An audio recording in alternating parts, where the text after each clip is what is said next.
What is up, everybody, and welcome to episode 9 of KnifeCast. In this one, we are going to be talking about knife gripes. These are going to be knife gripes specifically related to knives and sort of the knife makers that go along with them. And then we feel like in a separate episode, we can sort of dive into gripes, with the secondary market and all of those things and everything like that. So let's go ahead and jump in. As far as a recap from last week, we don't have anything, but if you guys did not hear our second Meet Your Maker episode with Nick Chuprin, definitely go check that out. It is a must listen. Let's go around the table here with our carry today. Josh, kick it off. I can't put down the stupid servo, the brown knife servo. Like, I've had it in my pocket for 3 days. They're nice, man. That's a nice one you got, too. That's a very nice one. Yeah, thank you. The milling pattern number 2, like the mosaic looking one. Mm-hmm. I love it. And then he does his damage still fairly well. It's a little bit lighter than what I'd like, but I don't know. I can't get it out of my pocket. I love just having it on me. So I've been trying to carry that as much as possible. I need to kick it out and put something else in the rotation that I haven't touched in a while. But right now, that's the only one. That's a good one. What about you, Frank? Today I actually carried my Peter Rosenti Nirvana. Every now and then I get up the courage to carry it with me. And today was one of those days. It was just a nice day outside. I had to go into work, and so I took that with me. It's just one of my favorite knives. Maybe like I say it's my ultimate carry, kind of like just when I'm feeling really good and just having a good day. It's like my ultimate knife to carry around with me. So much so that it spurred an Instagram post in which you challenged a few of us to our Sunday best. I did, yeah. I probably consider that, like, if I was wearing a suit, if I was like getting the Medal of Honor or like some sort of amazing event in your life, I feel like I would carry that knife, and I challenge you guys to say what that knife was in your collection. So I haven't posted. Tyler said the Thorberger. Yeah, the Marshall one. I haven't posted mine yet. I took the picture and everything. I was getting ready before we started recording this, but I ran out of time. But I bet you guys could guess in like one guess which one I took a picture of. The CMF with the Timasius liners. No. No. Oops. No. Which one then? The Shamwari. That's like my ultimate. Oh, that one. Yeah, the Zerk. Man, yeah. That picture that I grabbed in San Francisco, man, was cool. I don't know if you guys beautiful. know this, but I just took a trip to San Francisco and I actually met Josh for the first time in real life. So I've met both of you guys in real life. Have you guys met in real life? No, not yet. No. Man, so I'm the lucky guy who's met both of you guys. This is cool. This is great. Yeah, it was a pleasure hanging out. I wish we had more time, but it was great. Very cool. So I've been fucking around with watches. But yeah, you've been talking about it a lot lately. But as far as knives are concerned, I've got this first round of loaners from Mike at Heels with Steel on Instagram. Shout out. And nice. The servo that I've been playing with is very enjoyable, but the one that has absolutely, like, I need to get one, which is surprising because it's a frame lock, and I'm not very partial to those, but the Russian flipping Tonto, the RFT, is just so good. I use it every day. I've been cutting stuff with it. I've been carrying it. It's so fun. I love that knife. Yeah, but the secondary prices are not so fun. Dude, I don't know, man. They've been coming down to, as I've seen, the last one I saw went for $2,200, dude. Yeah, there was one high. I mean, it's high, but 2K. it's not. There's only 200 of them, so it's not that crazy. Right. Yeah, there was one for 2K like a couple of days. Oh, about a couple of days before you got that one on loan, I almost bought it, but I was like, I don't know, 2K is a lot. And now hearing you rave about it, every time I hear you talk about it, I'm like, fuck, I should have just got that one. Well, it's not going to be worth that much in a year or two. The Sigma. Nope. It will. I'm holding on to mine. No. Don't say that. Let's not even start. because That. there's so many more of them, and they were less desirable. There was only 200. How was there so many more? I'm pretty sure there were 2 runs of 200. No, there was No. just 200. There was There's just 100 in Europe, 100 in the U.S. Well, Yeah. I don't know. They Give never it a year. they never took off the way the RFT took off right away. Like Just give it a year. They're like $2,000 at resellers. I saw one reseller selling a Sigma for $2,400. They're fucking nuts. That's what they're listed for. Yeah. Yeah. Anyway, RFT is super dope. Let's go ahead and jump into our knife gripes because, guys, we finally collected some of those questions from the community. Very stoked about that. So we've got a few of those lined up at the end. So let's go ahead and get on with it. Frank, take us away, man. Well, this episode we're calling Knife Gripes, and I mean, we can't really call it that without, at least mentioning our good buddy Nick. I mean, he did a whole series of Knife Gripes, and, while we're not going to be able to touch on, he did 50 episodes, right? 50, oh my 50. God, this guy, Nick. so much free time. Anyways, we're going to try to cover some of the things both about knives and sort of maybe knife makers in this episode that are gripes to us. So we all just listed a few things, and I've got a short list here. So I was going to start out with my gripes about knives themselves. So one of the number one thing that annoys me the most, or is a gripe about a knife if I get it in hand, is that it's not actually a knife. That is to say, it's not designed as a cutting tool. And so I carry a knife because I need to use one in my job sometimes and around the house and in life. And so I want it to be able to work. And so one of the most annoying things is getting a pry bar or a door stop or something like that instead of a knife. And so that just irks me a whole lot. Maybe, let's see, some knives that kind of come to mind. Maybe like hinderers, sort of, or like that. They don't really cut perfectly. They're kind of like axes. Some other knife. You gotta say Medford. These other hugely overbuilt. Example. Yeah, Medford. These hugely overbuilt knives, the Scorpion 6s. Look at this knife. So think the Scorpion 6. What is that knife? With the hole in the blade. You guys. I know what you're. I know what you're I talking can't even about. remember it right now. But it's got the hole in the blade. Like the it's whole just, thing. Yeah. The whole thing is a hole in the blade, and so it's not even a knife. So that just bugs. I'm just like, that's ridiculous. Why does anyone need that? That's just not. That's not even art. Functional art. It's just not even a thing. What do you guys think? I think people would argue with you.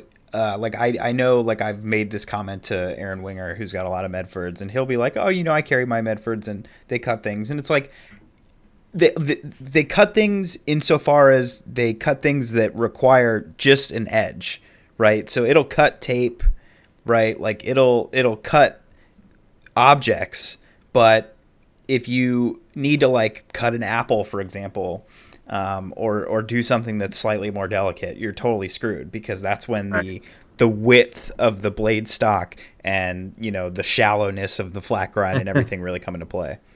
Yeah, I think the ultimate example of this is I recently had my hands on the Anthony Griffin Monster that belongs to Gavin Reddig. I think that's so big. You saw that, right? Yeah. It's retarded. The 1 pound blade. It weighs like 2 pounds overall, and it's a half an inch thick, and it's a flat grind halfway up the blade. It's just insane. Yeah, just those pocket axes, more or less, is what they are.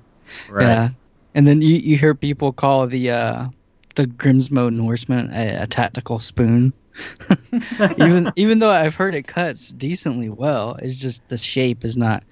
Well, some people like the shape. Hey, that was my favorite video I've ever made, was on the Grimsmo Norseman. That knife can cut anything. I don't give a shit what people say. But does it blend? We don't know. Well, you'll never know, because it was a good little cut there. Well, I guess that's my number one thing. And this is a personal thing. All these gripes are obviously going to be personal things, and each of us have our own ideas on each of these parts. But these are mine, and so I like mine to be a cutting tool. The next thing that bothers me is when a knife has a good design, but it has bad material. So, like, sometimes I can get knives. Like, I have a little Kershaw over here that I picked up for like $40. And I wish that it had better materials. It has a good design. Maybe it'll be there. Yeah. I had the the BBM, the Carter Trinity, also comes to mind, where it was modeled after the BBM, but they made it with AUS-8 and shitty titanium and terrible washers, and it was not made right. And then that bothers me a whole lot. And then I think conversely, something that really bothers me is when there's a terrible design, but somebody tries to make it up by putting good materials onto it. Like just one of these knives I'm talking about, one of these brick type knives, but it's just all made in Timascus and Sanmai, but it's still just a brick. That just bothers the hell out of me too. I think there's the other angle too, right? Of like a maker who just makes a bad knife, but makes it out of $1,600 of materials. Yeah. Okay. Here's a brand heater knife. Oh my God! You guys know those knives?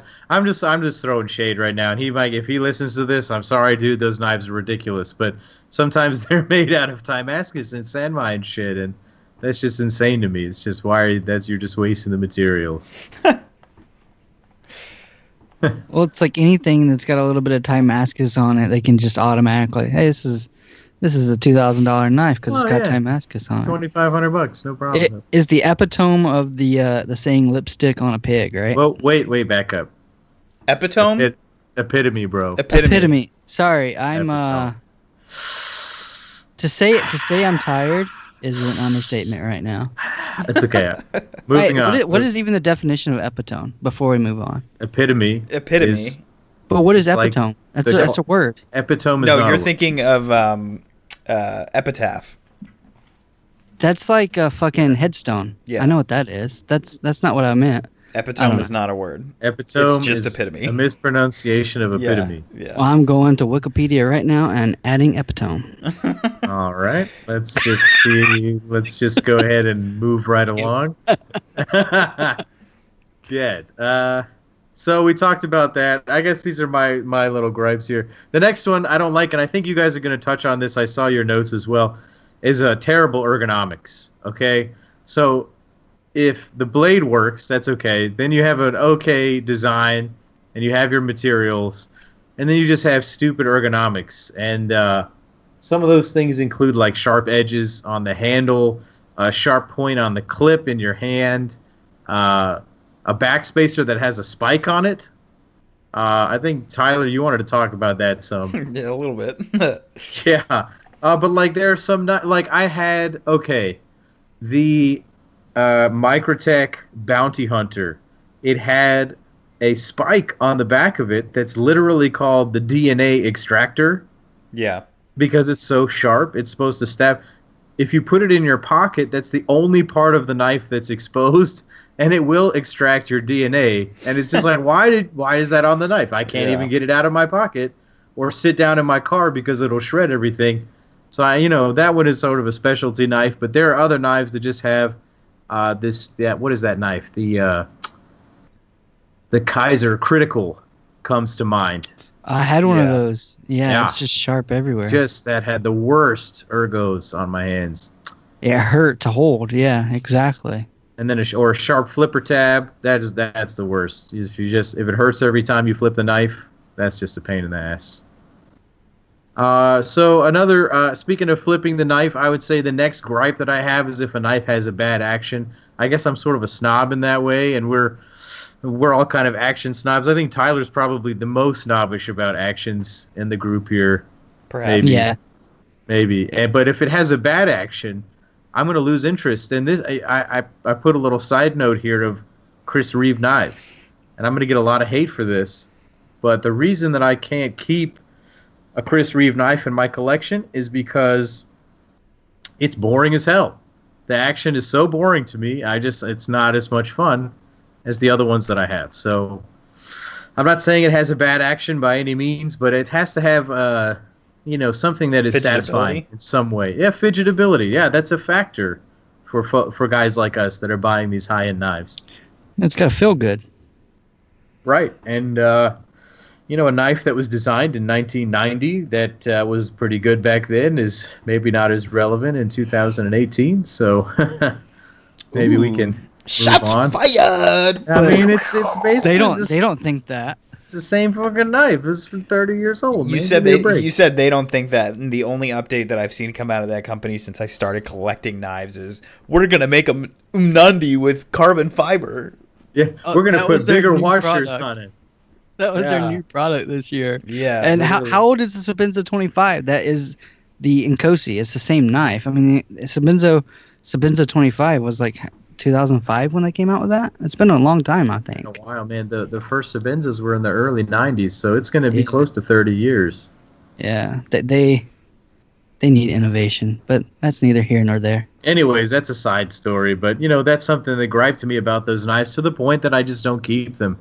And certainly any other knife that has that aspect. I don't know of a lot of other high-end knives that have really terrible actions, but every now and then you'll be surprised, especially if you pay a lot for a knife. If you pay like $2,000 for a knife and it has a bad action, we can talk about an experience I just had at the Blade Show. Actually, I bought the JD Van Deventer Gold. Okay, this is going to go to the last point that I have actually, and that's fit and finish issues from the factory or from the maker. And when the knife is in my hand as a sold product with fit and finish issues, the JD Van Deventer Gold that I had, and I talked to JD about this in person at Blade, is that it had two issues. The blade wiggled when it was closed on the detent, like you could move it back and forth, and there was a lot of lock stick that would not go away. And I addressed these things to him, and he said, "Oh, maybe there was a smaller pivot than maybe it needed to be, and this kind of stuff." And so I was disappointed in the knife. Guys, you guys actually know I don't have that knife anymore. Yeah. So that did irk me enough to do that. So fit and finish issues, I can't stand that either. Like even if it comes down to less expensive knives, I did a series of Benchmade videos where I just showed that every single one of them is off center. The fit and finish is not good. Like that's been bothering me a whole lot, and it just ruins a knife for me if it comes that way. It makes me just not trust it. It makes me not like it. And that's a big issue. And I say about $100, above about $100, it better be pretty much perfect fit and finish, because you can get an excellent knife for $100 anywhere. So it better be really good if it's above that. Yeah, my biggest example when it comes to that fit and finish is those freaking Clyde Challenor knives. And the worst thing about those is they got sent back to Clyde, and they came back with the same issues. The centering is still off by a little bit. And apparently, I mean, it was fine to him because he got them, they were off, and he sent them back, and they were still off. So that really irked me. Those are probably the two worst knives I've ever bought, just because of those issues and the lack of him trying to fix those issues. Well, I suppose that kind of transfers into... I kind of broke my discussion up into a discussion of gripes about knives, and I kind of just touched on those 4 or 5 points there, and I have 4 or 5 points about makers as well, the things that bother me. And probably the number one thing that bothers me the most about a knife maker, I think outright douchery bothers me the most. Just someone who is so full of themselves, or just rude to customers, or rude to collectors, or rude to members of the community, or very vocal about opinions that are not commonly shared or might be offensive. I don't know.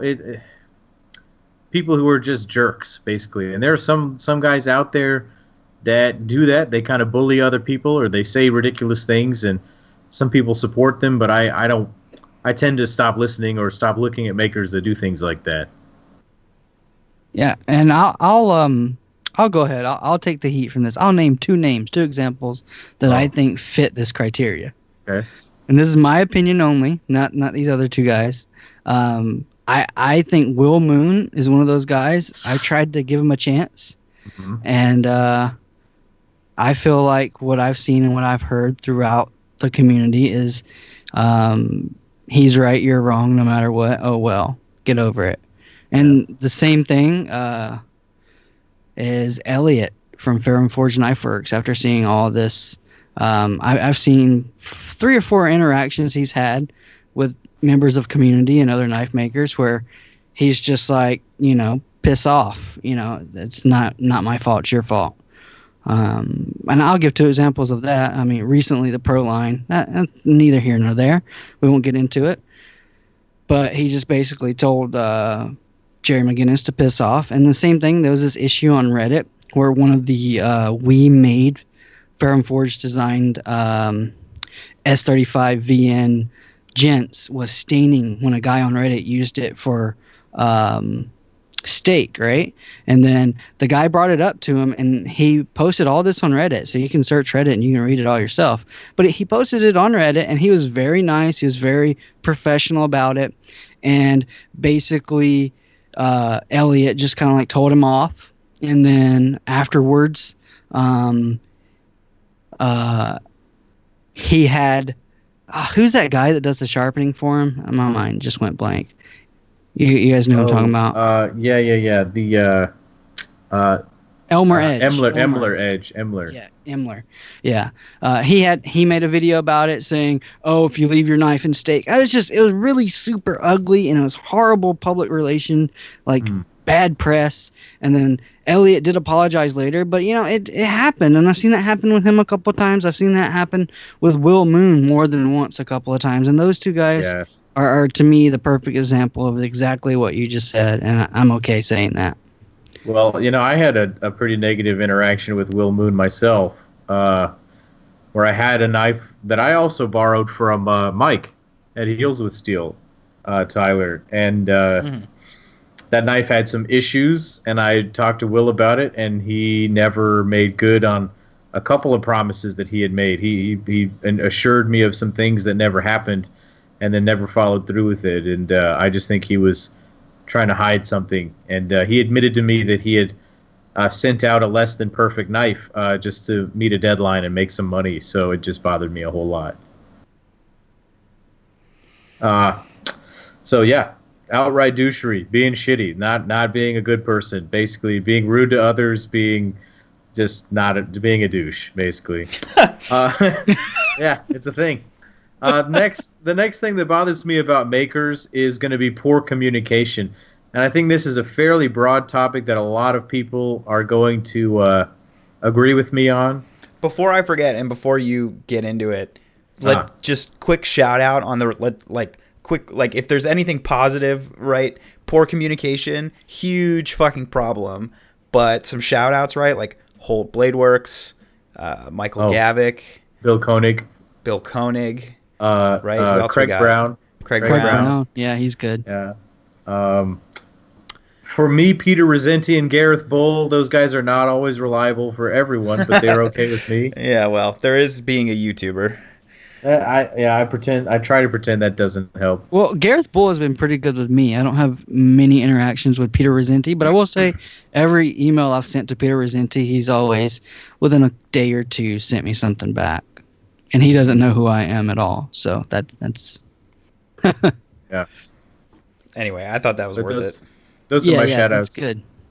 But poor communication, okay? Say, for instance, I see a knife on Instagram. I send you your preferred method of communication, be it DM or email, and I say, "Hello, sir. My name is Frank. I have a pile of money that I want to give to you in exchange for a knife." And then you say, "Okay, what do you want?" At whatever stage, okay? Whether it's not responding to my email the first time, or not responding to any subsequent communication.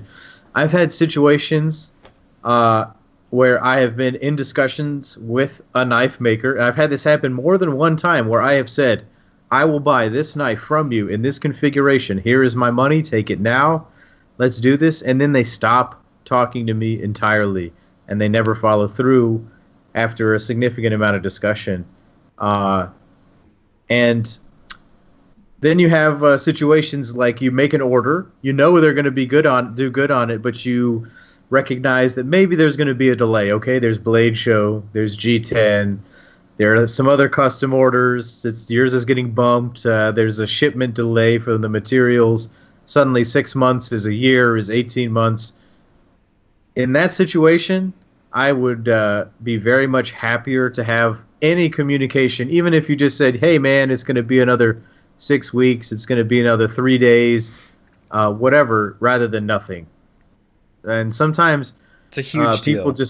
people just don't respond. You're like, "Hey, man, what's the status on the build, on the situation?" And some people say nothing, and hiding does not make the problem go away. It makes it worse. Exactly. I also think that the sort of circumstances change as soon as money is exchanged as well, right? Like if you've paid for the build, the level of responsibility is increased even more so. Right. Now, I've heard the opposite of a knife maker. I can't remember who it was. I'm sorry. But he told me once, he's like, a paid knife is the hardest to make because you've already got the money. You're not worried about. Well, that's Get the a money. particular knife maker choosing whether or not they want to do that. I'm just saying if that is the situation that you're in, you know, if we just have a little chat on Instagram, right, and all of a sudden you kind of disappear, right? That's shitty, but it's not as shitty as like I have a email with a build in it and I've like sent my $2,000 in PayPal. Oh, And then you absolutely. I thought you meant like if you send them money, it'll make them hurry faster. Totally No, different. Yeah, totally agree on that. That's just bad Business. business. Yeah, exactly. There's Sorry. no other way around that. I'm a little bit distracted. I'm actually, because I'm getting communication from Bill Koenig right now. He just sent me Heyo. pictures of the Arius blade that he's making for me. Oh man, that's cool. He's doing a non-flipper. He just made it off the mill, so For it's like you? a You're different, gonna have a yeah, non-flipper? Wow. yeah, non-flipper Arius. So a quick little side tangent here. I just have one question. I recently saw an Arius that had a compound blade. Is that new or old? Because I have no idea where that came from. It It's looks like probably it. a one-off custom that he does that sometimes. Okay. Yeah, somebody was showing that to me. I was like, oh man. But the it looked like it came back for like some work or something. Anyway, shout out to Bill Koenig and his amazing knives. Yeah, man, the Arius, one of my Except favorite for of the all time. mini goblin. Just anyway. I love the mini goblin. I fucking love it. You're high. Oh, I do too, man. I can't wait. I have a special one of those coming too. It's gonna be great. Okay, next. The good news is you work at a hospital, so when you fucking split open your index finger from trying to fidget with it, they'll be able to repair the tip of your finger. Fidget with it. I'm confused. Fidget with the knife? Oh yeah, like it's just gonna. Yeah, that's true. I can stitch myself up. I can, I'll be Yeah, covered. you're I good to guess. go, dude. You're the perfect owner for that knife. We'll talk about that another time, I guess. Another gripe. I have a long list. I don't know if I'm taking up too much time with my list here, but another gripe that I have. This has happened to me a couple of times. Is not getting what you ordered. Okay. No doubt. And this is something that extends to a bunch of different areas of my life. It's a pain in the ass when it happens to you at McDonald's, right? You ordered no ketchup and it's got like extra ketchup. And but it's a bigger problem when you're spending more money. So if you're buying a $1,200 custom knife and you ask for, I don't know, hidden hardware and it's not hidden. I don't know how to just say it. You ask for a satin finish and it's a polish. I don't know how to explain it. Like maybe I think in my specific instances I've asked for certain handle contouring and that didn't happen, and I would ask the question and then it was never addressed. So that's sort of a cross of poor communication and not getting what you ordered. And I think sometimes there are some makers that will just kind of make what they want to make, even if you ask for something very specific, and you can't really get them to change. Even if you say, I want you to try this, even though it would be relatively straightforward, that sometimes is a gripe to me about some makers, because sometimes they'll do it and sometimes they won't. Yeah. I'm thinking of one in particular right now. He's pretty set in his ways.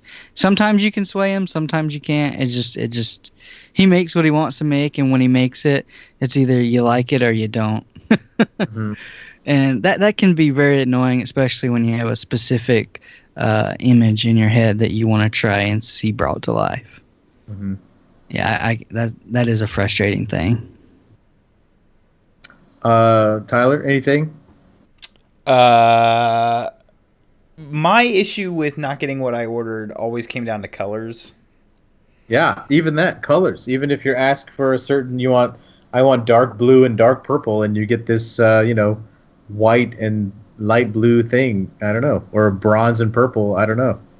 Yeah, and I mean, it boils down to the effort too. Like on Timascus, like I don't know, there have been some times where I've been very specific with like multiple pictures of other work that maker has done themselves, being like, this is what I'm looking for. And then when it's like nothing like that, and they're like, it's in the mail, it's like, wait, what? Wait.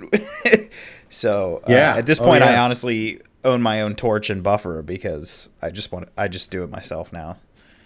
I don't Oh, trust wow. them. Nice. Well, see, that's the thing.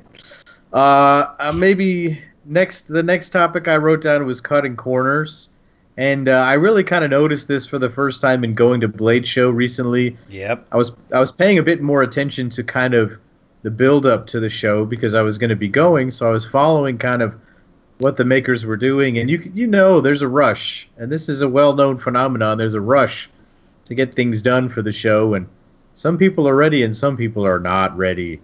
And I saw 2 or 3 examples of certain makers, maybe more than that, come with products that were not totally finished, in my estimation. Yeah.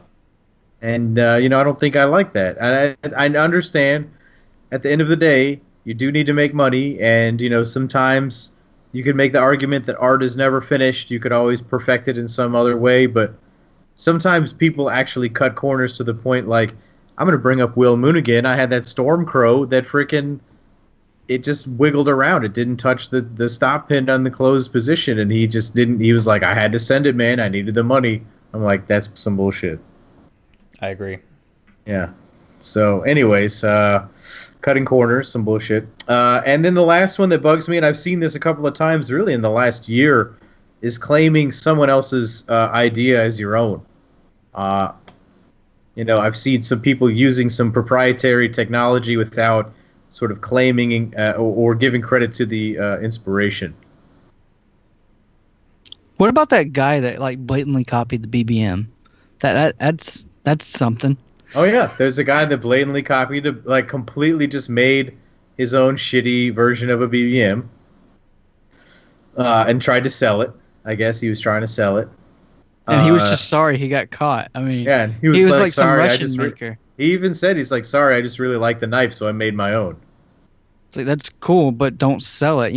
If Right. He was trying to sell it. That was the problem. That's the problem. If you want to make your own as your own personal knife, I mean, I don't really see any ethical problems with that. Some other examples that I've seen in the past there was that zipper blade argument with DDR knives and Michael Walker. That was the thing in the last year. You guys saw that? No. Yeah. What's a zipper blade? It's So weird. there's like a way that you can put 2 different metals together. So like the blade edge would be a high-end steel, but you could, using a milling pattern, basically press fit like a Timascus spine. You know what I mean? Got it. I know what you're talking about. Yeah, You know what I'm talking about. Yeah. So like DDR said he made it, but Michael Walker was like, no, you didn't, bruh. Here, look at this from a from long time ago. 1988 because Michael Right. Walker fucking invented everything and then Yeah. fell off the face of the earth. And Right there. yeah. And then, I'm going to bring up Holt Blade Works. They had to change their whole detent system because they basically copied Brian Nadeau. yeah, it is a I thing. don't stand on that side of that discussion. I know it's a thing, but they changed it because of that, because there was controversy. They changed it because of the controversy, which is different than Right. changing it as an implication of wrongdoing. Well, I'm not going to argue that. They're wonderful people. I hold no grudge against them. I met them. They're wonderful people. I have nothing. Whatever. It's a thing, though. It is a thing. It is a thing. You're correct. What else? What else? What about the biggest mainstream example about Microtech wanting to sue anybody that uses Sanmai steel? Cold Steel's doing that. Cold Cold Steel. Steel. Cold Steel. I'm sorry, not Yeah. Microtech. What is Microtech doing? They have the whole Microtech was Natex that. Matrix thing, Yeah, right? correct. But That's Was right. the Matrix 0777 That was a shit controversy? show. Yeah. Yeah, man, just blatantly copying other people and just claiming it as your own design. It's no big deal. And then Guardian Tactical was using the subframe lock on their models, and that was a Kershaw or Kai trademarked locking mechanism. It was basically like them trying to do a compression lock, which that's a Spyderco lock, and Right. it was a Kai lock, and they had to change the lock on that because they were trying to use that patented lock. Yeah. I suppose it's not so bad in the sense of just using it. Maybe using it without giving somebody credit, or using a Spidey hole without getting Spyderco's agreement. Just like all these other things, you can't claim it as your own, and it's not cool. Right. Anyways, I've rambled on for long enough. I should hand it over to you guys for your thoughts. alrighty, we will continue on. So I'll go ahead and jump in. I understand, all right, that some of you non-humans lift your clips to get them into your pocket, but I do not, should not, nor will I ever do this. And if your knife requires that of me, fix it. You hate that literally shit. just called me a non-human.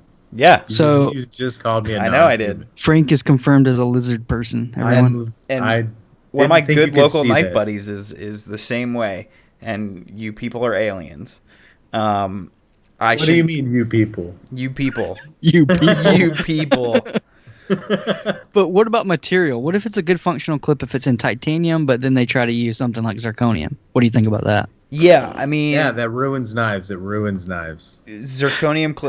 Yeah, it just depends, right? Case in point, Peter Rosenti pocket clips. Okay, I have the one that you got rid of because of the clip. And marginally usable at baseline in titanium, completely unusable in Zirc or Damasteel.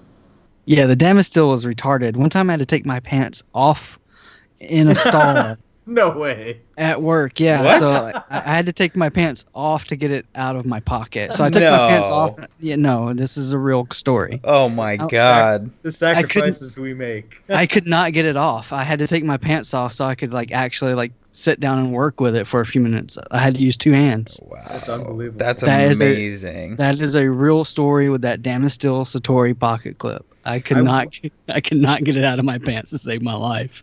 I will agree. I will agree with you up to a point, Tyler. So the Satori that Josh now owns, I stopped liking it because I couldn't carry it with the Zerk clip. There is a limit to me. I think my threshold is much higher than your threshold for where that springiness might be. But I agree. All the knives that I end up keeping, what I'm noticing is my collection kind of goes in waves where I get a whole bunch and then I sell a few, but maybe 5 or 6 or 7 or so are kind of stable models right now, and all of those have good clips, and it's because I don't like having knives with bad clips. So I really like just being able to use my one hand and slip it in. But that's not required. I'm okay. Take that out of context. Yeah, I'm okay. I want to reach across. I'm right-handed, so I want to reach across with my left hand and hold the pocket taut, and then use my right hand with the knife and just push it over. So that's my preferred method if I can't just literally only do it with one hand. But if I have to, I have this servo, for example, with the turtle pattern, and the clip just sits in a bad spot with the pattern, and it makes it very it's got a really bad ramp, and it makes it very difficult to carry, and it's really frustrating. So I think it really, for me, just depends on will it slip in and out. So it doesn't necessarily matter as much about the strength of the clip so much as the significance of the ramp, and then whatever sort of texturing is under the clip that could get caught against the pants. That's true. Retention is kind of whatever thing to me too. If it just sits on the lip of my pocket, it's probably not going to go anywhere. Right. It doesn't need a whole lot of actual compression. And so But, I think you can do those exotic materials if you do it correctly. One of the best examples is on my Larevo Knives Tribeca that I picked up at 2017 Blade. It's got a Sanmai Damascus clip, but the clip part is raised very far off the frame. Now, when a clip is close to the frame, I hate that because when you grip the knife, it clicks. And that I literally will have almost thrown custom knives in the garbage can because of that. It's the worst thing that you could do.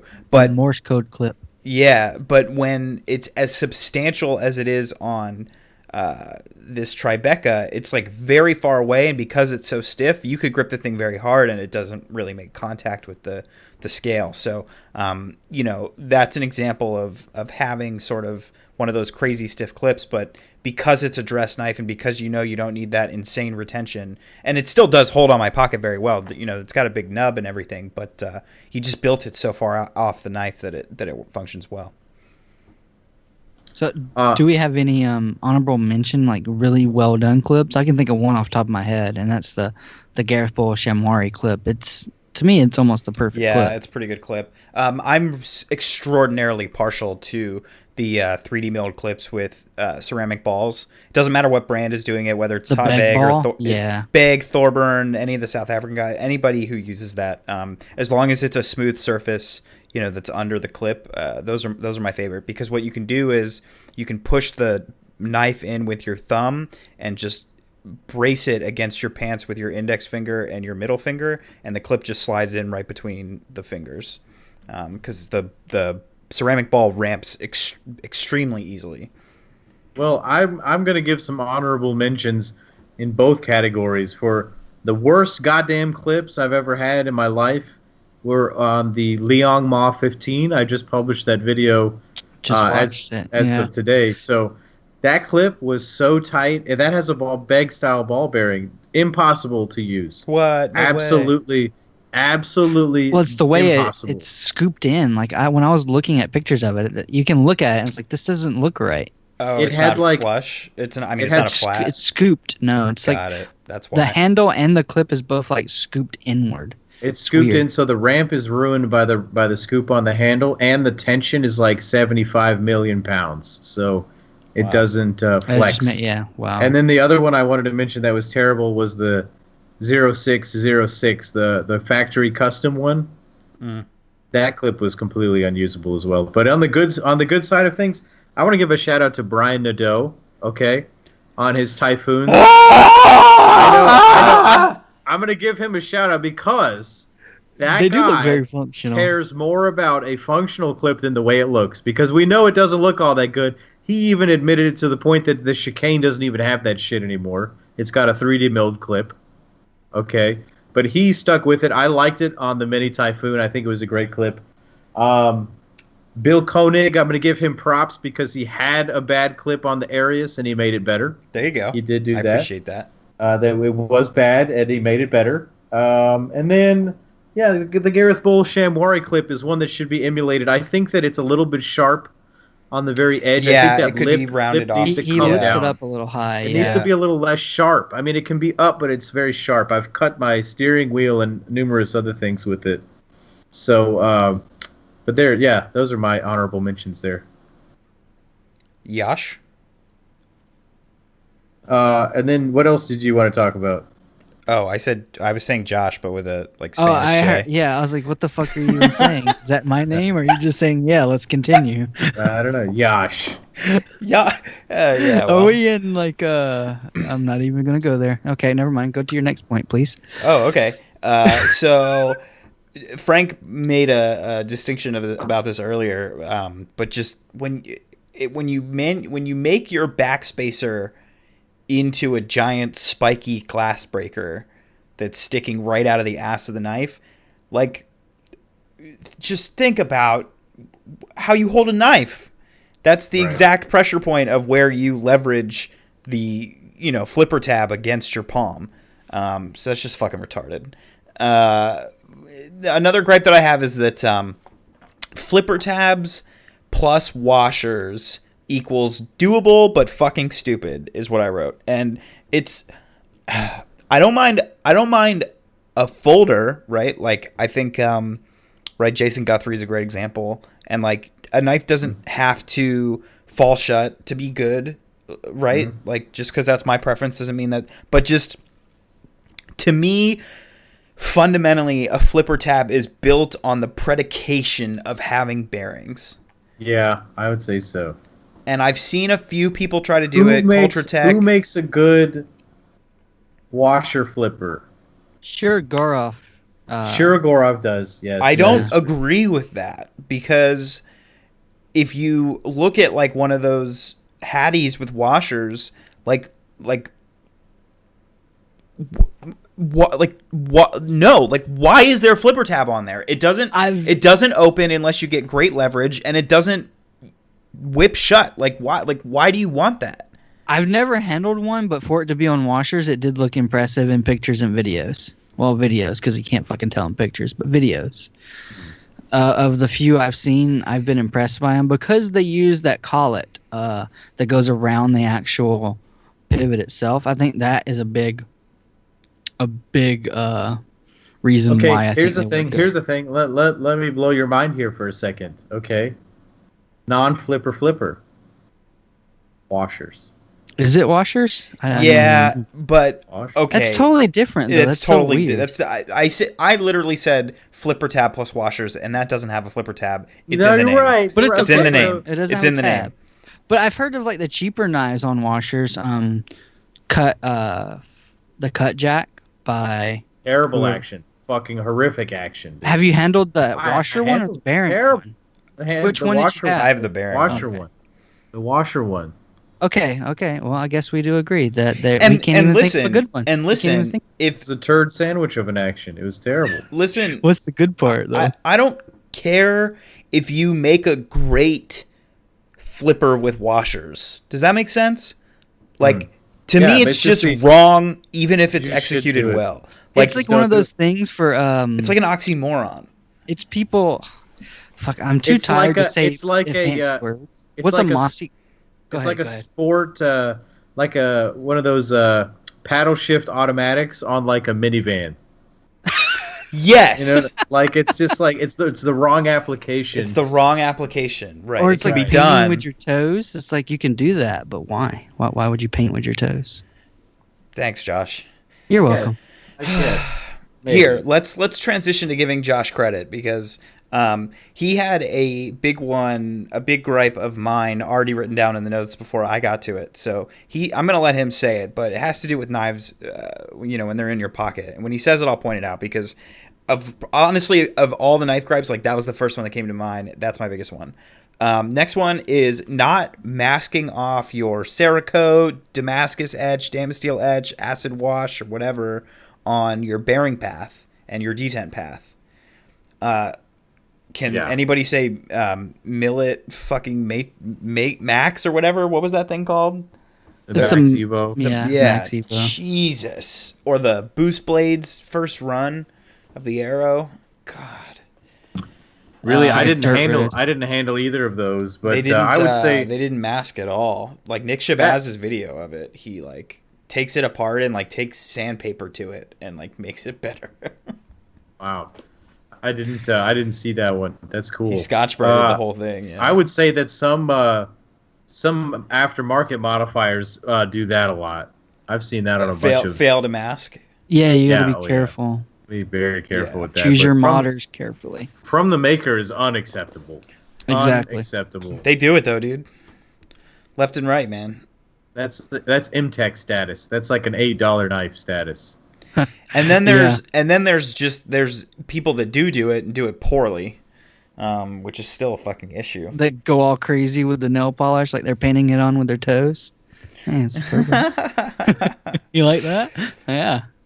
So my next one is standoffs instead of a backspacer on custom knives. Now, if it's a cheap knife, I can understand saving on weight and material cost. If it's that's it. That's fucking it, right? Because if you're gonna tell me that your like dressy custom knife that you pick standoffs because it's like saving weight, like dude, it has Timascus scales and a Damasteel blade that's like 0.18 inches thick. Like, what do you mean saving weight? Make me a goddamn backspacer out of Timascus, you fucking lazy prick. Like, Oh man. It really upsets me because like there's very few excuses and like very few reasons not to have a backspacer. And the thing is, a lot of makers I think will be quick to argue about like fitting the blade in, but I'm not saying full length backspacer. Okay, I think the BBM is a fantastic example of how small you can make a backspacer without it being as fucking lazy as a fucking standoff. The reason I'm so upset about this is because this came up recently. I was given the opportunity to purchase a knife from a maker who I've been interested in ever since New York Custom Knife Show of last year, and I don't want to say, and because I'm being exaggerating how mad I am about it, so I don't want to like throw them under the bus. So I had an opportunity to buy this knife, and I was like really into it, and it was the right price, and it was the exact build that I wanted, and I was like, fuck yeah. And the seller was like, oh yeah, so here's some details. It's got standoffs, and I was like, fuck, man. And I don't want it. Like, I don't want it. It's just like a waste of a knife to me at that point. Really though, but are the so I don't. I'm gonna chime in for a second and say I don't disagree with you totally. I think that standoffs can sometimes be the cheap way out. Like if they're just, especially if they're standoffs from knifemaker.com. You know what I mean? Yeah. Some just bullshit like That's basic. What I'm saying. Yeah. Some makers make their own standoffs that are interesting and unique.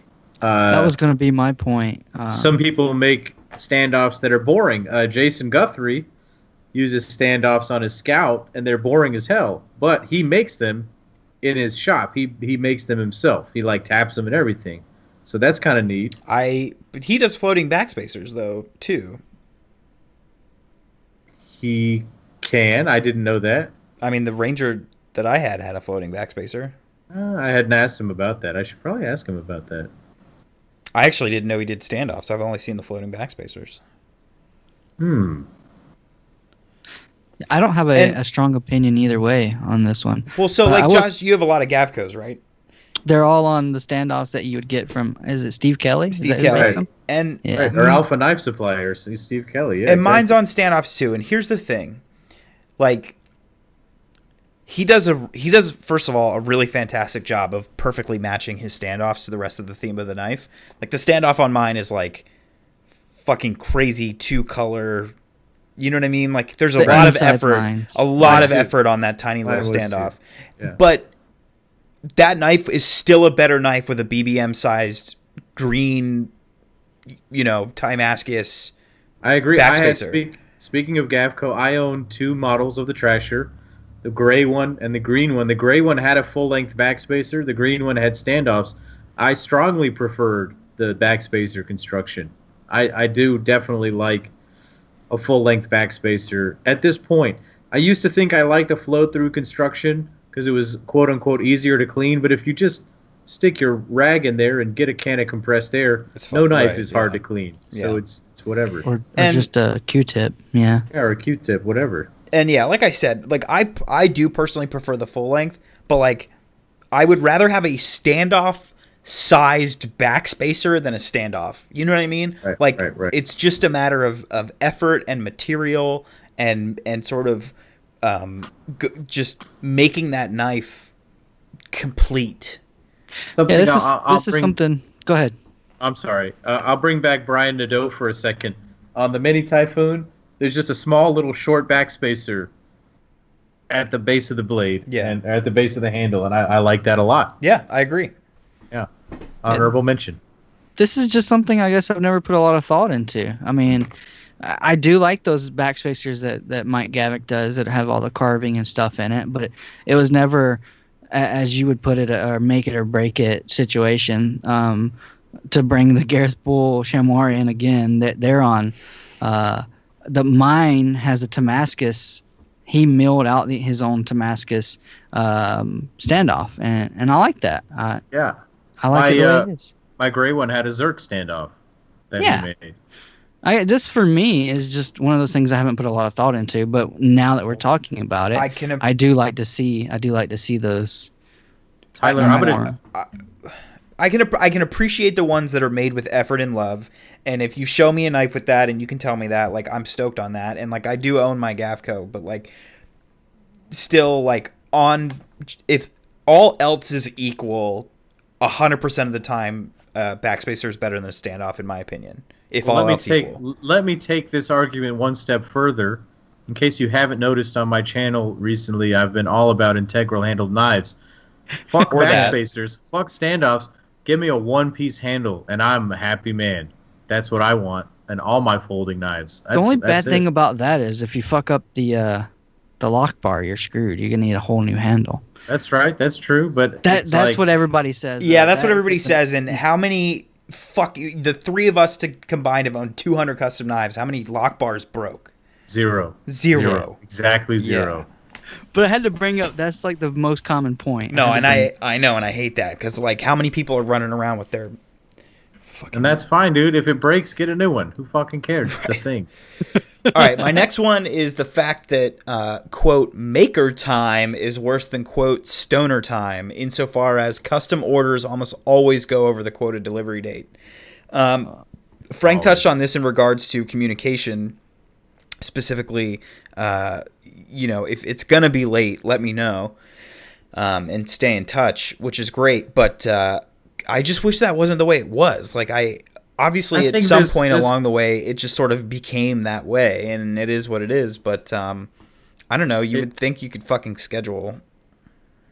It's true. I think we all have experienced, if we've ordered a custom knife, that they say it's going to be 3 months, and then it's going to be, more, and then it's like 6 months, or it's a year, or it's a wink, say no more. And the thing is, I don't, it's like if you're 2 weeks late, right? Because like you're fucking busy, then like I get that. That like doesn't even bother me even a little bit.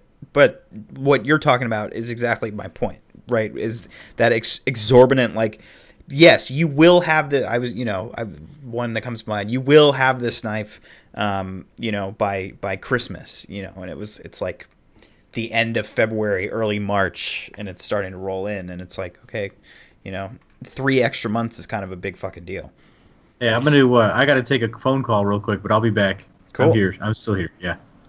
Well, cool. Let me make a quick point about that, because one of the things I was thinking about as you guys are going back and forth is, like, why don't they just instead of under deliver over promise, why don't they over promise under deliver? That's exactly what we do at my company. Like, why wouldn't you? A lot of businesses love to do this. They're going to take, like, say a project is going to take 6 months to complete, right? So instead of telling the client that you want, I was like, oh, we can get it done in 6 months. And you may or may not do it. Say, I can get it done in 9 months. And then after the 6 months have elapsed, say, hey, good news, we're 3 months ahead of schedule. The project's done. And you can do the same. You can translate that into the knife community, same way. I think the big problem, though, with a lot of these makers is I think people won't sign up if they hear a big number. Well, another thing is I think their pride gets in the way. Like when they start taking on all these orders, they're like, I can get this done in 3 months. Fuck this. Right. And then when they start getting into the nitty gritty and shit gets real, they're like, oh man, this is going to take way longer than 3 months. But after you've already committed to 3 months, they're not going to want to come back and say, hey, I told you 3 months. It's going to probably be 6. Nobody wants to do that. They should. That's the right thing to do. Right. But, I mean, the way I look at it these days is as soon as I hear, it's going to take 3 months in my head, I'm like, okay, I'll probably get it in 6. That's just the way I stopped ordering. I've completely stopped ordering customs, mostly for different reasons, but that's I will just pay the extra $180 or $250 to get it from a dealer and have it mailed fucking post haste. Yeah. I will say I got on the end of JG's books for a for a Scout, and I got pushed all the way back. His email, he's like, I can get it to you by July of 2019. That was a hard pill to swallow to hear, July 2019. But I feel like he's going to make that because I feel like he's being smart about it.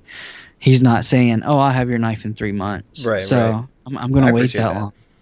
Yeah, I really do. Like, I appreciate it, even though it was hard to hear. I was like, okay, well, this time around Blade, maybe I can pick it up from him. That'd be cool. Yeah. So my last one before I hand it off to you, Josh, Frank should be able here to speak on it himself. But in contrast to his point about plagiarism regarding, sort of taking credit for ideas that aren't yours. Hey, sorry about that. I had to take a call. You know what's a big gripe of mine? When people shoot each other in the head. That is a thing that bothers me because then it's my job to take care of it. That's what the phone call was about. Sorry, folks. Good. You're good. Everything good?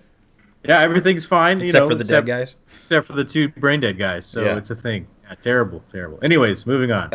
So the final point here was in contrast to your point about plagiarism, Frank, taking credit for ideas that aren't yours. On the flip side, I dislike when makers sort of overclaim very basic concepts which they never even attempted to patent or trademark. Now, I don't want to get too specific here. There was a recent incident that happened publicly on Instagram regarding bearings. That's all I'll say on the matter. Perhaps some people saw that. But, this also sort of goes towards what we were talking about earlier with the Holts and Brian, Yeah. So that just bugs me. Like, it's not fucking patent pending. You never even tried, right? You never referred to it when you started doing it as the one and only soul, whatever, like, and then somebody does something sort of similar, right? But like still pretty fucking different, right? Like a different design, just same basic concept, and you're like, are you kidding me? You know what I mean? Like, you didn't give me credit. Like, first of all, these people, like, A, might not even know you exist, or B, if they do, like, certainly, I mean, you know what I mean? Like, so to me, it's just fucking crazy. Like, if you want to have that level of ownership, great. Spyderco, guess what? I can't fucking drill a hole in my blade and sell it because of Spyderco. If you want to have ownership over your fucking design feature, be a man and pay for all the fucking shit that you have to go through to get that and get your patent in. That shit makes me so mad, dude. I would agree with that. I would agree. In Brian's defense, I don't think he raised as much of a stink as I think other people did about that situation. Sure. But that's sometimes you're it's right. the mob. Sometimes it's the mob. Yeah, it's true. It's true.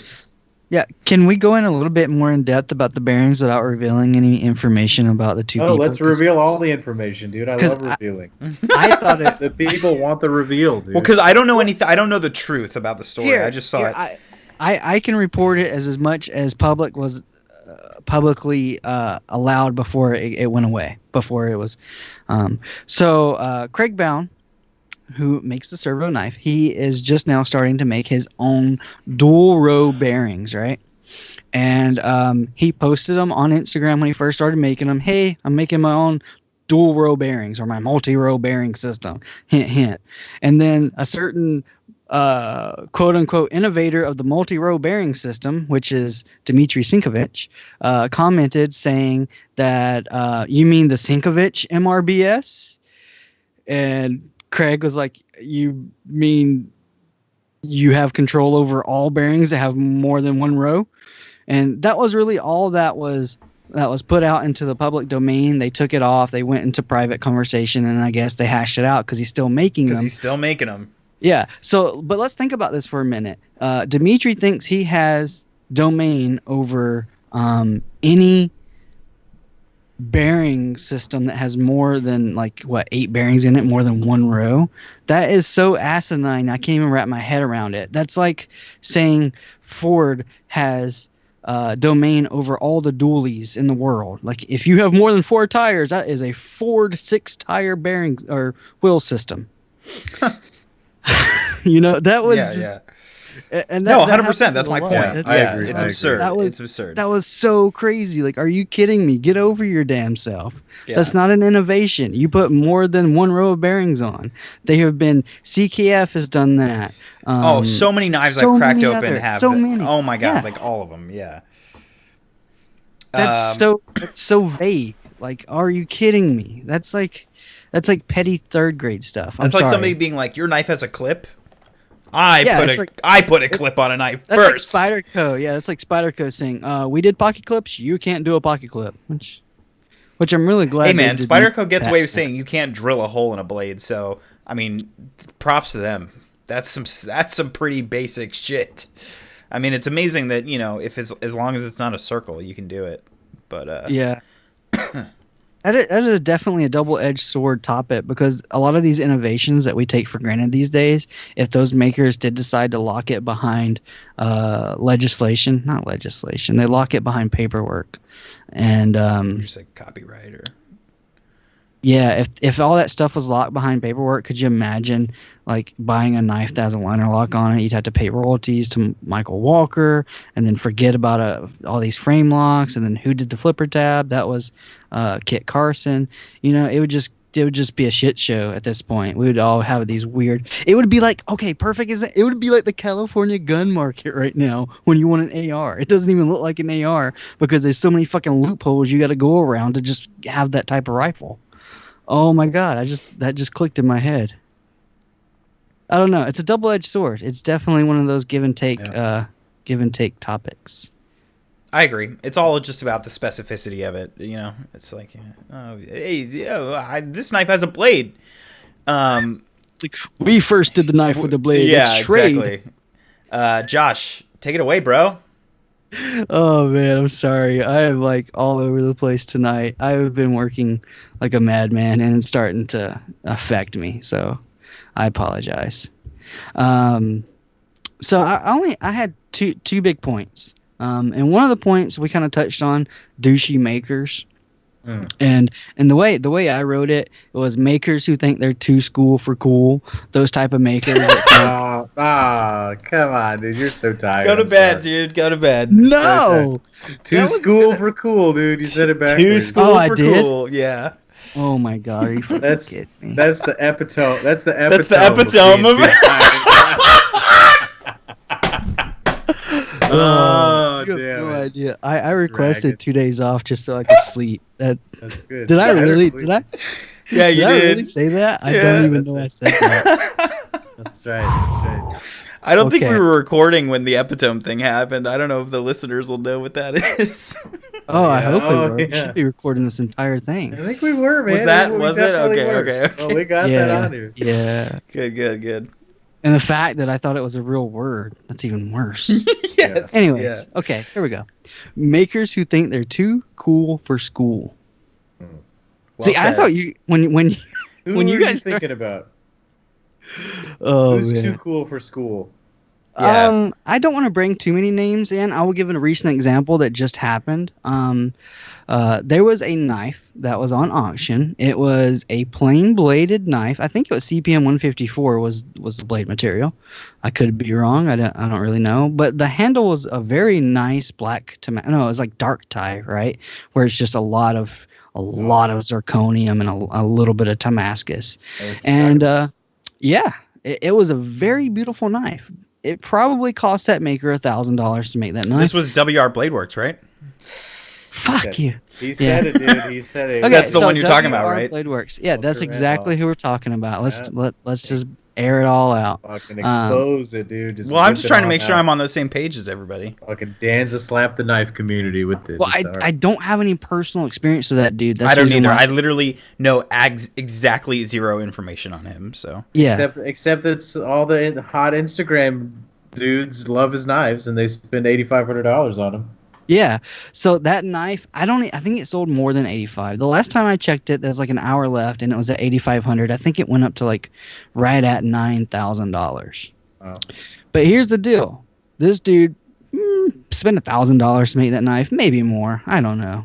That's a ballpark estimate. It's not let's much say more 2,000 than is an overestimate. Okay. perfect, $2,000 overestimate. He took 40 hours to make it. Who knows?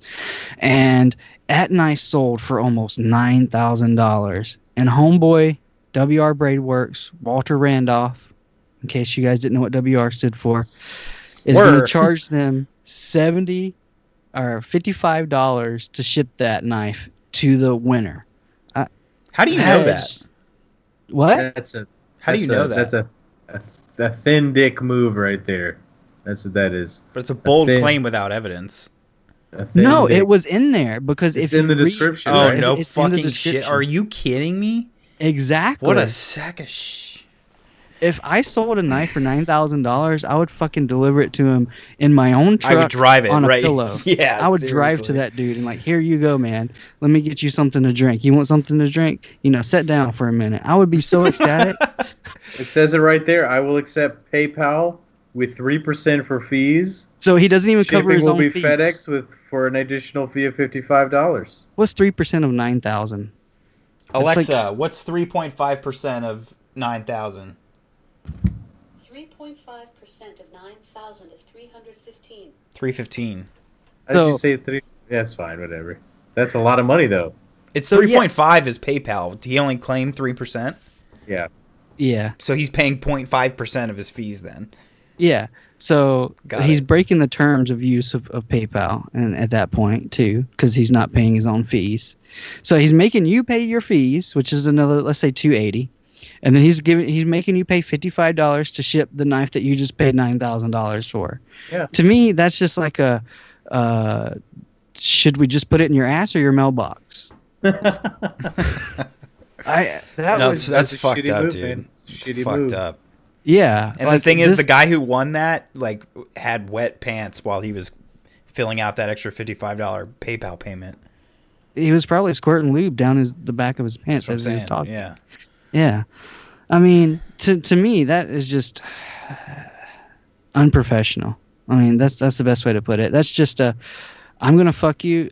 I know my work is really hot right now, and I'm not going to pay anything out of my pocket. That's just showing no respect. Cha-ching, yeah. cha-ching. That is showing no respect towards your customer base at all. 100%. Yeah. And the other thing that kind of irks me is when makers think, I'm the maker, you're the buyer, I know what's right, you don't know anything about making a knife. And when I was younger, I worked at Chick-fil-A. I was a manager for Chick-fil-A, general manager. I did that for like 4 years. And when I did a lot of training. And when I trained people, my favorite thing to tell people is, I'm a manager. I'm not in the window 24 hours. I'm not in the window 6 hours a shift. I don't know what it's like to be in there 6 hours a shift. I don't do that. You do that. If you know anything that you can do or suggest or innovate to make your job easier for you, let me know. And I can get that process started to make that the new norm for the window. So it was basically you use the knife all the time. You have the knife all the time. The maker just makes them. They might know what they want, but if I can come back to the maker as a user, as a purveyor, purveyor's a buyer, right? Yeah. Anyways, sure, yeah. Let's just go with that. As somebody that has these knives with me 24/7, that I use them all the time, and I have good ideas, and I bring them to you, just listen and think about them. Don't just shut me down because you're the maker, I'm the buyer. I need to know my place. You need to know your place as the maker. I hate hearing that because sometimes I have good ideas. Sometimes I have horrible ideas. And some of my favorite conversations with makers is when I bring my ideas to the maker and we have intellectual conversations about those ideas and we start talking about the possibilities of it. Like I talked about full-length backspacers with Ian of CMF Metalworks. Everybody that knows Ian's knives knows he uses really thick blades, and that leaves huge spaces in your scales for stuff like your hands to go into. And after I started talking to him about it, he started he saw the issue, and he started implementing those full length backspacers, so somebody like myself who have really small hands won't cut themselves. Hallelujah. See? And it came to that by me bringing up bringing it up, and we having a discussion about it. If I wouldn't have said anything, he would still be doing those little backspacers with huge gaps. Well, here, let's take a moment here and appreciate what you've just said. Is that this whole episode is dedicated to making gripes. We're all just complaining about shit. But if we don't do it, some people might be like, "Oh, why are you guys complaining?" If we don't do this, things don't get better. And we're hoping that this is, somebody listens to this and improves on what they're doing, right? That would be just dope. like what you said. Just like what you said. Yeah. It's there's a reason why constructive criticism is hard to hear. Mm-hmm. It's because you don't want to hear it because you think you know everything. Generally, that is a huge general consent. I don't know, dude. Guys, I am so tired. Oh my god, that was my biggest thing, was the gaps where I can slice open my hand by reaching in my pocket. So I was coming into my last point, and that was the biggest point, is knives that can hurt me closed and in my pocket. And my biggest issue when I have a knife is if I can put my hand in my pocket and it will slice my pinky open. I have smaller hands. I've said it a bunch of times, Nick Shabazz hands, but it's They're one of those called tiny bitch hands. They're not called Nick Shabazz hands. They're called Oh tiny my bitch hands. god! What if he trademarked Tiny bitch hands? He needs to add that to his logo. That's his actual motto. Nick I would Shabazz, buy a shirt with that tiny on it. bitch hands. Yeah, he needs to put that in his little shirt with it. I do have really small hands compared to most people, so we gotta get Nick Shabazz on the show one of these days. This would have been a perfect one for him.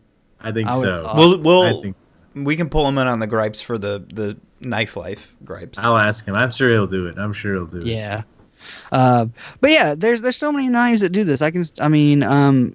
Ian's knives before he started doing the full length backspacers will absolutely cut you. Tough knives will absolutely cut you. Sharknivko knives will absolutely cut you. I can look at these knives, and if you can see the edge when they turn the knife sideways, it can cut you. Even smaller knives, not even these huge big ass custom knives. A big one was the Giant Mouse GM3. That will cut the fuck out of your hand if you put your finger in it. The edge is basically sticking out of the back of the handle. It's a huge issue. And what blows my mind is these people, they design them, supposedly they prototype them, they test them, and then they put them in production, or they start making batches, or they start making one-off customs, and they know full and well that there's a huge ass fucking gap in the back of your blade. I saw one last week on Instagram, a custom knife, I think by an Italian dude, where the heel of the blade was literally sticking out the back of the handle, just completely, gonna slice you 100%. It was actually sticking out when it was closed. I love tough knives. I love Jeff Blavette. Every time I see his knives, they just, oh man, I'm just I want this knife. And then I see a video, and every single one I've ever seen, he turns it sideways, and you can see the heel of the blade sticking up, it's basically flush with the end of his scales. Yeah, and I'm I want it, but I can't buy it because it will fuck me up in a minute. And I have a couple of tough knives here, and I'm looking at them. I just had a hilarious in my mind a medical advertisement that plays in the middle of the night. Do you have tiny bitch hands? Do you suffer from TBH? Don't buy the tough knives. Don't buy these. I don't know. This full-size Deadite is fine. Maybe there's a couple. I know a lot I've seen. A lot of his... If you just go through his Instagram, you can... I love the dude to death, so I hate to blast him like this. But everyone I see... The thing about... I'll say Jeff is similar to Mike Gavik, is that they never really make the exact same knife twice. Yeah. Right? And so I bet it's hard to be perfect about it every time. That was a big problem. Nick Shabazz, this guy keeps coming up, said that about Cody Cody Utzler. Usler. Yeah. Utzler early on. Like when I was first watching his videos, he made a video about how it cut his hand, and so I was like, "Oh, Cody doesn't know how to make knives," but that motherfucker knows how to make a nice knife. And I It just was think the that equalizer. That was the one he was inconsistent, complaining right? about. It was just inconsistent, and sometimes people learn. And I think I'd buy one of his knives. Yeah, it's one of those things. If you can see the heel as they turn the knife sideways, and you can, no fun. There's even, what? There's even some Shiragorovs that are dangerously close, that I've handled. Not my F3. my perfect F3. Yeah, they can come close. I mean, you guys covered everything extremely well. I actually came back a little bit later after I wrote these two, and I was going to write one more, and I was like, "Fuck, they got them all. That's pretty good." Okay, So, well we have a bunch of questions. Yeah. Let's go ahead and rock and roll with that. Do we have any news, guys? Let's see. G10 is coming up I'm the Yeah, only when one is that? going. next month. August. It's the 30th. It's the 30th to August. the 1st. The end of August, the beginning of September. I am officially not going. I bought the Robert Carter Frank Fisher Talon, and that was too much money. It totally destroyed my G10 funds, so not going. Sad. This is the exact opposite of Blade's show. I'm the only one going. Yes. Yeah. I'm not going because I thought you were going, Tyler. You're not going? No, I'm poor, dude. Yeah, I'm poor right now. I can't. I'm I've going sold to- so many knives. I'm going to New York Custom Knife Show. So When is that? November. Yeah. Mm. And that November happens at the 16th and same 17th. time as another show happens like right at the same time, right? It's Blade Show West now, isn't it? Blade Show West is October like 20th. I may go to Hmm. that one because I can drive to Portland. I don't know yet. Well, I mean, October, November is pretty back to back. Yeah. It's pretty much G10, Blade Show West, New York, like all in a sort of a row. I'm So going I'll to just have to stick to Blade Show. That's probably all I can do for the next couple of years. shut up. We'll see. You don't know. You don't know what the future is. So in let's. like right. in like 3 years, he's gonna be showing up in like Porsches and Lamborghinis. Yeah, exactly. To every Don't Blade show. That's So- fucking roll up with the scissor doors up. Be like, "Sup, bitches?" Doors that go like this. And he have his own driver, Alfred. That's right. The first question I feel like we should knock out real quick because it's directed just to Frank. This final one. Oh, okay. Frank, do you want to read it out loud? Okay, I'm still not sure why. Okay, this comes to us from James. Who's James? Where does James send this from? This came in They an came email? from email, yeah. This is an email. James sent us an email that says, "I'm still not quite sure why Frunky chooses green anodizing when it's available. He's alluded there may be a specific chemical reason why it's the most interesting color. If there isn't something I'm missing, then why not pink, which off the top of my head only really shows up around 66 volts and nowhere else. If the patented Frunky green is just a test of how accurately a maker can reach a desired color, wouldn't pink be just as good a test?" Very good question, James. The reason that I like green as a color is, number one, I just like fucking green. It's a great color. That's why I like green. I mean, Yeah. it's the color of money. It's the color of weed. It's a great color. It's wonderful. It's the reason I like green titanium, though, is that to achieve green, you have to have a higher voltage source. You have to get almost up to 100 volts. And so some people can do some kind of junky anodizing with like a couple of batteries and a bowl of like bleach or something and get you a bronze or a shitty blue or something like that. But to achieve a green is like the highest end of the spectrum of titanium anodizing. And so to get a good green, you have to have the right power source. You have to have a good solution bath. You have to be able to clean your titanium well, because the higher voltage colors do more of that sort of spectroscopic stuff where like it sort of color shifts if you don't do the anodizing perfectly. And so to me, it is a test of if somebody is able to do it. Now, Frunky green is technically a green anodizing, and then maybe a blue stonewash over that. So that's sort of a multi-level finish that actually Andrew over at Fanatic Edge, I'm going to say, is the guy who basically invented it. Some people hate it. Even I don't think it's the most beautiful thing on every single knife, but, it's just something that I like to try because it shows me that they can achieve a consistent green, which is a hard color to achieve, and then produce a nice finish. So that's basically why. Pink is only in that 66 volt range, but I don't like pink on my knife. In fact, I had a pink BBM that I just sent to Nick to turn it blue, so that's what's going to happen to that one. And that pink is almost a salmon color too. It's a weird pink. It was a weird pink. It's like a pink purple, and it was a cool color, but it just wasn't for me. It had to go. Awesome. Good question, answer. James. Thanks, dude. I hope that helps. I hope that answers your question. So we got a question in from one Aaron. I'm not going to shout out his last name. I feel like we should probably skip that. That's fine. No, that's fine. So he says, guys, here's a question. Oh, yeah, for the next podcast. It's regarding Holt Bladeworks. Is it worth the hype or is it overhyped? Is what Mr. Shabazz and others on social media have said true about the Spectre? Discuss amongst yourselves. Short answer, yes. It's great. It's a great knife. First of all, knife. I think for $495, the refined version is one of the best values in custom knives right now. I don't disagree. I would also I feel like it's worth telling a quick story because I feel like a lot of us as knife enthusiasts over time, we start to develop sophisticated tastes, like to the point where like I'm just like really weirdly like opposed to frame locks, even though that's like super not representative of how awesomely good frame locks are, right?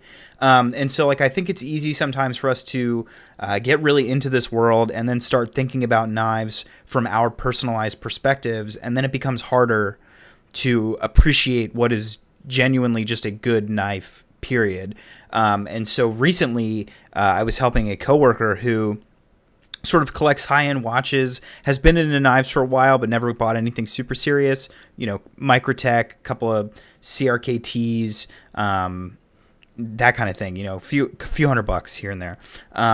But so he was looking for something higher end. He said that he had like $1,000 to $1,500 to spend, and so I got together with him, excuse me, and talked to him about a bunch of different brands. Handed him a bunch of different, He said he really liked sort of the CNC stuff and sort of frame locks, and so we sort of moved away from the Thorburns and everything I would normally sort of jump to, and started looking. I handed him Shirogorovs and this and that, and I thought to myself, I have a local buddy here, Rich, who has a Spectre still, even though mine's gone, and I was like, I bet he'll like that. So I brought that to him, and it was really interesting to see how much he liked it right away. And like, he was really set on a Shirogorov. Like, he had like things in his cart on Recon 1, and within like 2 minutes he had done a complete 180 and was all about the Spectre. And I think that really speaks to how entertaining it is. It's just got such great acoustics, such a usable blade. Their option list is fantastic. The way that you actually order your knife is so modern, which I really appreciate. Like, we talked a lot in this episode about communication and just sort of business habits and everything. The Holts have that shit fucking down. And it's because there's two of them. There's Joe making the knives, and then Angie, of course, helping out with all of the sort of admin work. But the communication is great via email. They have this awesome order form with all these great examples. There's no bullshit or how would you say, unknowns going in. Like, for example, they have the price of a spa treatment like on their website. You like order it in your cart, you know what I mean? And the same is true of like if you want to buy extra hardware in other colors.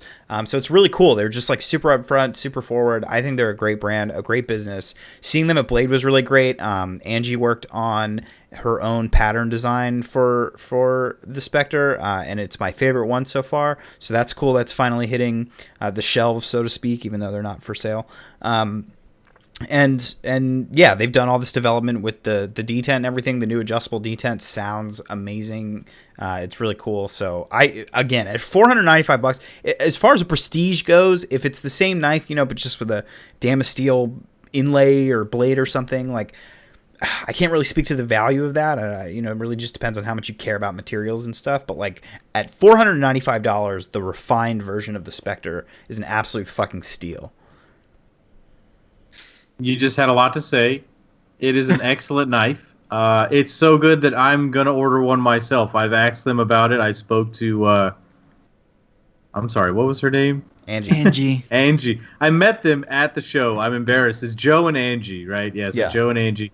I met them, very sweet folks, at the Chad Nichols table buying some Mokume, and so I'm turning that into it. That's going to become a thing. But yes, I would highly recommend it. Buy it if you like it. It's like if you could combine a Servo, a Koenig Arius, and a Shirogorov into a knife. You'd get something resembling a Holt Blade Works Spectre. But it's so much smaller than a lot of those brands' knives. It's smaller than those, but I would say, it's some kind of, in terms of the tactile and quality and the precision, those are the other companies I would say are similar in certain ways. Yeah, I owned number 103. I was in the second run, and it was the older style with the Nadeau style detent. Everything both these guys. We can just call it an integral detent because that's what it is. Yeah, integral detent. That's fine. Just like his argument earlier. Yeah. Yeah. I no longer have mine. I traded mine off. But that's not because I didn't like it. It's because the Holts are one of these very few makers out there that are consistently innovating. We've named two of them already talking about this, and that's Bill Koenig. If you buy the very first knives that he produced, the Arius is completely different than the ones he's producing right now. And if we look at the servo that Craig Brown is making, the very first servos are completely different than these newer ones. My servo and your servo might as well be two different makers. Like they're very different. Yeah, and then he's just changed the pocket clip. He's chamfering the blade spine. He's doing so much stuff, and same can be true about the Holts. Totally different detent system, changing the jimping. They're thinking about changing their so here's a thought that I've had since we're on a gripes episode. Is it a gripe if you know that a maker is going to constantly be evolving their knives? I think it's a double-edged sword. It's a double-edged sword because that's why I got rid of mine. I love Bill's knives. So Bill Koenig is a perfect example. He's constantly innovating, and every time he brings up something to him, I'm like, I want that on my knife, please. Exactly. And so my knife gets delayed by another month. That's why I got rid of my Holt, because I felt like I had the old model. Right. I got a chance to handle the new detent system in Eugene Kwan's knife, and I fell in love with it. It's a lot... it's crisper. Yeah, it is. It's a lot, and I like the closing action better. There's a lot of drag when you close the old styles compared to they've really come it's not different. It still feels the same. There's a different acoustic effect because of the way it's built, but the closing action is a lot nicer in my opinion, in my preference, as opposed to the older styles. So I traded that one. I actually traded it for my Graham Razel. Fun fact.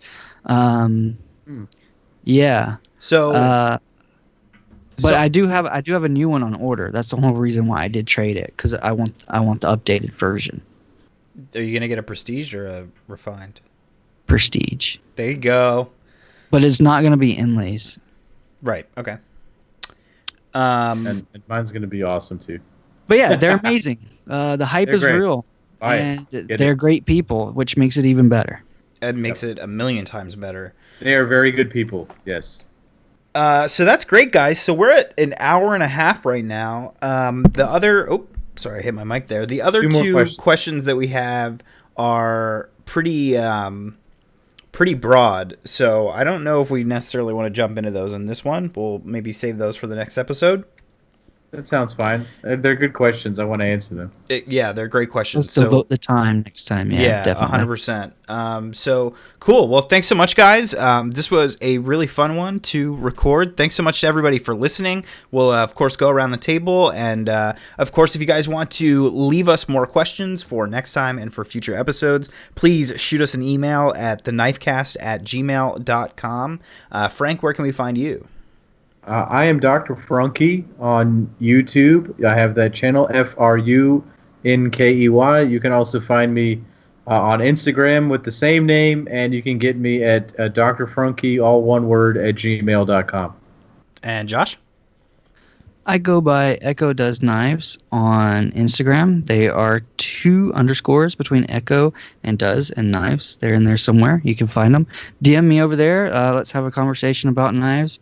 And very soon I will be making my debut on YouTube. I've recorded a couple of videos. And I'm getting Oh, dude. my first video is going to be a JD Vanderveer Gold that I have on loan. Yeah. I'm finally making the jump. Look at that. He's starting YouTube. He's starting with a loaner. This guy with fucking huge collection starting with a loaner. He knows how to do it right, yo. That's interesting.